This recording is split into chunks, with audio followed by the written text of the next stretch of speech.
বিচার হোক। এই দেশে প্রত্যেকটা অপরাধী যারা ধৈর্য ধরে জেলে ঢুকায় শাস্তি হোক, এদের প্রচুর পরিমাণ শাস্তি হোক। আর হাত তুলে না দাঁড়াতে রে, রোডে না দাঁড়াতে রে, রাস্তাঘাটে না দাঁড়াতে রে, বিচার শেষ না হওয়া পর্যন্ত এই দেশে নির্বাচন না হয়। এই আকুল আবেদন।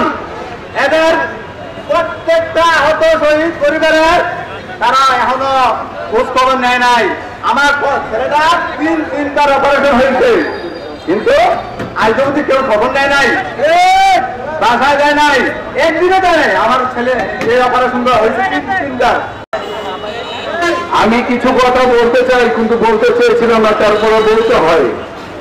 আমি আমাদের রক্তের যে আমাদের কলিজায় যে রক্ত খরচ হচ্ছে, এটা নিয়ে না ভেবে আপনারা দলকে নিয়ে সবাই ভাবছেন যে অমুক দলকে আমরা করবো নির্বাচন করার জন্য। এই যে কথাগুলো বলতেছেন, আমরা যে জুলাইয়ের যারা অপরখানে যারা শহীদ হয়েছে, যারা আহত হয়েছে, তাদের কি খবর একটা দিয়েছেন আপনারা? আপনারা কি একবার গিয়েছেন তাদের বাসায় বাসায়? তাদের কি কোনো প্রয়োজন নেই? তারা কি এদেশের জন্য কোনো রক্ত নিয়ে তারা কোনো ভালো কাজ করে নেই, শুধু খারাপ কাজ করে গেছে? আমাদের এখনো ঘরের ভিতরে ঘুম হয় না, আমরা ঘুমাইতে পারি না। ছেলের টেনশনে কখন আসবে ছেলে, কখন বলবে বাবা আমরা একসাথে ভাত খাবো। আমার সাথে কথা ছিল, আমার ছেলে শুধু বলছিল যে বাবা একসাথে নাস্তা খাবো, কিন্তু আমি তো নাস্তা খেতে পারি না, আমি তো খেতে পারি না। আমার তো শুধু কষ্ট হয়ে যায়। এই সুন্দর একটা দেশ গড়ার জন্য যারা শহীদ হয়েছে তাদের জন্য চিন্তা না করে আপনারা অমুকে আরেক চূড়ায় বিপ্লবদেরকে মারার জন্য তৈরি হয়ে আসবেন। না করে আপনারা কাদা ছোটাছুটি না করে সবাই সুন্দর একটা নির্বাচন কিভাবে করা যায় সেটা চিন্তা করেন। এই বলে আমার বক্তব্য শেষ করে আসসালামু আলাইকুম।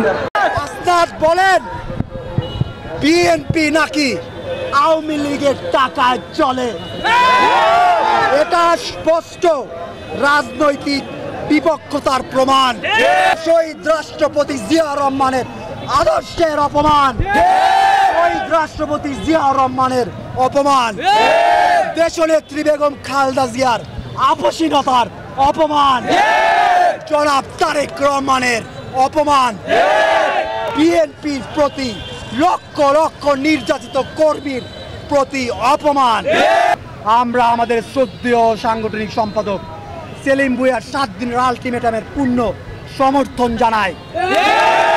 আসনাদ আব্দুল্লাহকে এই 7 দিনের মধ্যে প্রকাশ্যে ক্ষমা চাইতে হবে। এটা আমাদের অনুরোধ নয়, এটা আমাদের দাবি। আমরা দেবিদ্বারের মেজরিটি জনগণ আপনি গালি দিচ্ছেন, ক্ষমা চাইতে হবে জনগণের কাছে।